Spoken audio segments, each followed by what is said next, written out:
I want to talk, if we're talking about round 11, it's got anything to do with conditioning. It can be reflective of a number of things. They play a fairly demanding brand of football, the Hawks, of which we probably curtailed for 3/4. And then we lost some of our balance and structure when the pressure was on. And there was too many easy goals, and it was reflective of small things like centre square. Now, that's not conditioning. I think it was 8-1 in the last quarter, which means they go inside their forward 50, and then some of their players, Hawthorn players, were pulling the trigger, and it was falling their way. What I mean by pulling the trigger is running forward and kicking goals that were too easy. But we lost our structure down the back, and that was the cause of it. Yeah. Was there a moment for you, like it sort of fractured? Because you were thinking, you looked like all over then. Yeah. At that time. Yeah. I think, there's always moments, and if you look at turnovers and perhaps mistakes during certain periods of time, and it can be attributed to a number of those. Anyone specifically, I don't think that's the blame. I think when the pressure came on in the last quarter, we couldn't stop the flow of what Hawthorn were doing, and that was disappointing, particularly when we'd done it so well for 3/4. We changed their mindset, but what I mean by that is by being in front and making sure that they had to watch a lot of the things that we were doing, and then we allowed them to play their way in the last quarter too easy. Is that something you've obviously got a lot better at the last couple of years, stopping flow when it's come on? Why do you feel you couldn't today? We opened the gate, and specifically, I'm not going to talk about how we did that, but we did. We allowed them too much space forward of stoppages.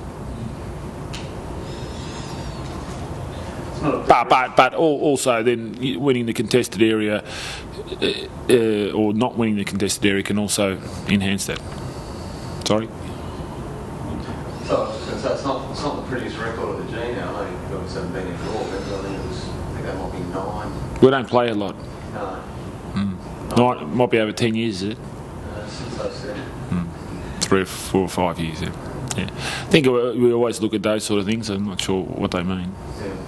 The scoreboard suggested that we were in front. I don't think that had anything to do with the ground. I don't think that was frightening the players, or they didn't believe about winning at the MCG.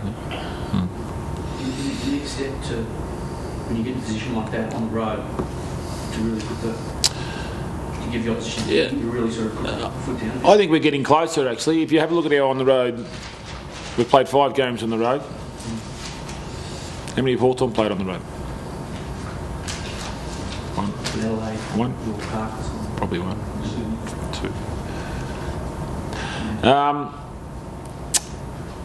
2. When we played Richmond here, we were right in the game until about 5 minutes to go in the third quarter. And then previous to that, we've won our other 3 interstate games. So we're starting to get it together on the road. Yeah. I was considering the next month you've got, they're all going to be returned as winning games, even though they're tough, obviously, but is that one that's gone begging for you a little bit? I mean, you've got Essendon, Melbourne, Cleveland, Gold Coast, they're not saying they're up in the top 4 or anything. No. So is that one that's gone begging a little bit today, that you had in control? I mean, it's always good to win on the road. The competition's tough, and you'll see that after the first 3 or 4 sides in the competition, as in positions on the ladder. So we've had to battle through under some extreme circumstances at the moment, and I just think that if you want to talk about the team and where it's at from an availability point of view, I thought they gave whatever they had for nearly the duration of the game. But the problem is some of those players are still a fair way away, aren't they? Yeah, that's okay, but that can be a reason why you can fall away at times too, if you're inducting a lot of inexperienced players. But you're still going to have to obviously show a lot of faith in that team that you've got, aren't you? Because there's not much option. No, that's right. That's right. We've been in this predicament for the last month, so we understand that. So how do you assess the next month, and how do you describe those games that are ahead? Every game's important. The most telling factor for us is what we do on the back of this game, and we need to reassert ourselves at home pretty quickly. We haven't played all that well at home, so I'm going to make sure that we lock those ones in for a start.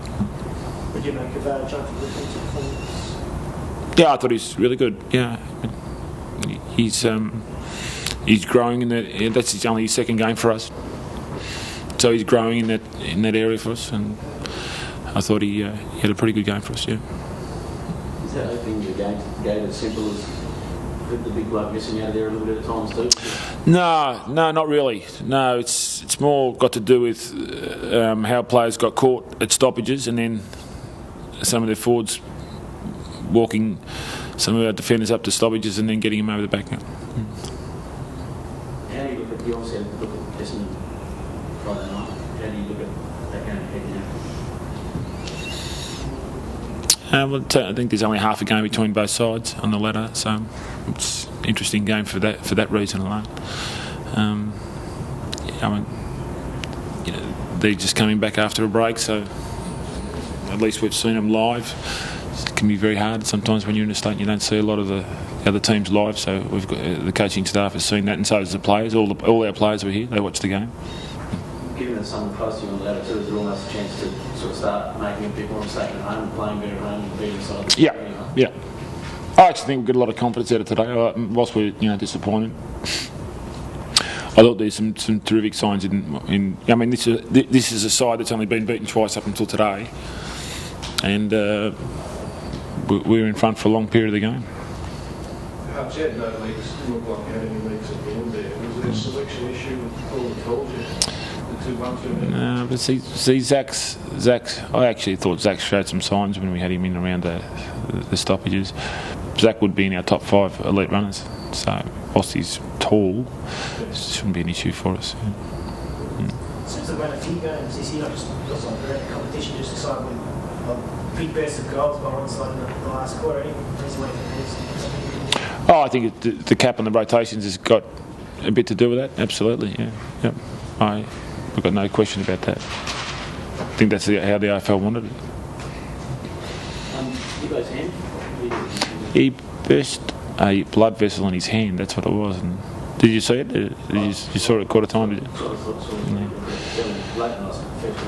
It was nearly as big as his head. The vessel was just massive. But anyway, to the kid's credit, he come back on and played okay.